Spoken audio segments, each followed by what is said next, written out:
now yield 5 minutes to the gentlelady and thank her for her service, Ms. Bush from Missouri. You're recognized.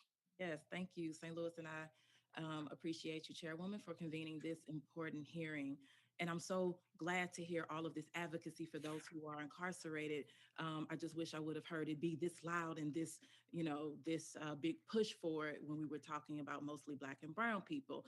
But I'll move on. As the Congresswoman from Missouri's 1st District, I've heard from my constituents behind the wall, many of whom have shared their horrifying experiences of unsafe, unsanitary, and inhumane conditions while incarcerated before and during the pandemic.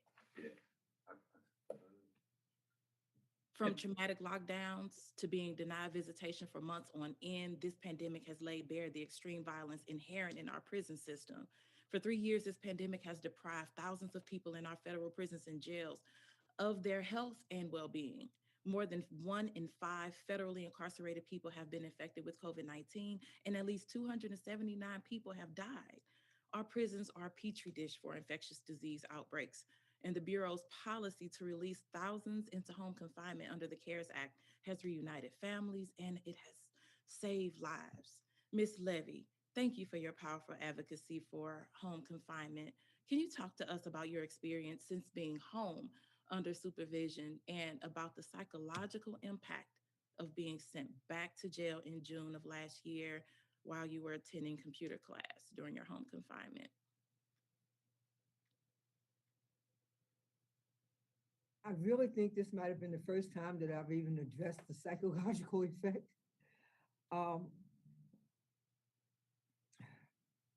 You come home, you have expectations, you're reuniting with your family, getting yourself back together, doing things that are to just show your self-worth, to show your community, show your family that you're a changed person, that you're not the same person who went into prison 16 years beforehand.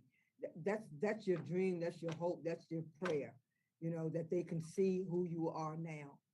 And so that's what I began to do. I began to advocate. I began to organizations that had helped me while I was inside. I connected with those organizations. I tried to make sure that there was anything I could do to speak out and let them know what my prison experience was like and what I thought was needed. One of the things you all talking about today is the lack of reentry. I took that computer class because coming home at the halfway house, I was refused.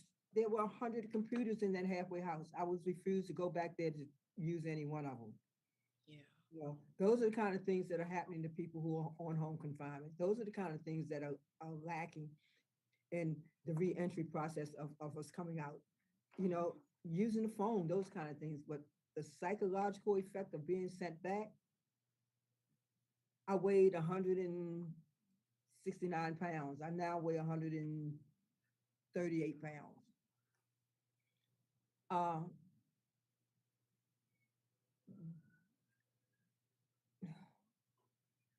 Just those 21 days back inside, it's devastating. It's devastating, especially when you know that you were doing all the right things. And there's, like I said, I'm not just talking about me. There are thousands of people who that threat. That's right. That's right. That's what we're talking about. Yeah, there are thousands of people who that is still over their heads. That home confinement, that monitor is on their ankle, and doesn't work right all the time. So whatever you all can do towards making compassion release more effective, more efficient. Well, that's our duty as lawmakers. That's our duty to represent, and it's imperative that we prioritize the public health and safety of all people, not just those that, agree with us politically. In a society with more than 140,000 people in federal custody, this is the only way to do it. We have to decarcerate, we have to grant clemency and move people out of prisons and jails and back home to be with their families and in their communities. I asked for unanimous consent to enter into the record a letter that Congresswoman Watson Coleman and I led today, seeking clarification from BOP on the implementation of the new OLC guidance for those on home confinement pursuant to the CARES Act. Without objection, so ordered. Thank you, Chairwoman. And I also asked a unanimous consent to enter into the record testimony from Wendy Heckman and Deonta D. Brooks on the challenges of home confinement conditions in federal facilities and earned time credit. Without objection, so ordered. Thank you, Chairwoman. We must not close our eyes to the tragic circumstances behind prison walls, and we must not turn our backs on those who have been released on home confinement, Thank who are you. still living with uncertainty about whether or not they'll be able to stay home. Thank you so much, and I yield back. Thank you. The gentlelady's time has expired. I'm pleased now to represent and to recognize the gentleman, Mr. Massey, for